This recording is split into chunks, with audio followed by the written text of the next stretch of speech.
Welcome to Samba Samba. Enjoy the video.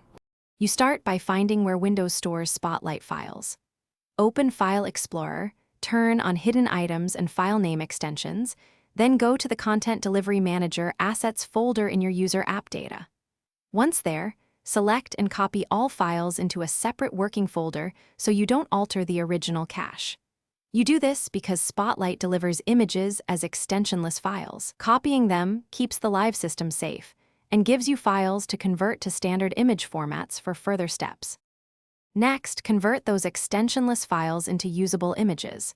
Rename each candidate by adding JPG to the file name, then open them to confirm they are photos.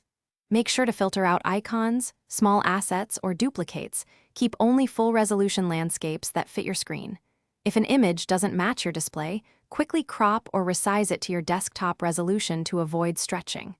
Once done, organize the final set in one folder so you can apply them as wallpapers consistently.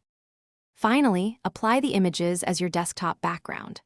Right-click any converted photo and choose Set as Desktop Background for a single image, or go to Settings Personalization Background and pick Slideshow to rotate your collection. Make sure the image fits the screen by testing Fill or Fit modes. If the new wallpaper does not appear, restart Windows Explorer or sign out and back in. If problems persist, run System File Checker to repair corrupted system files so personalization changes take effect. Thanks for watching. Consider subscribing if we helped you.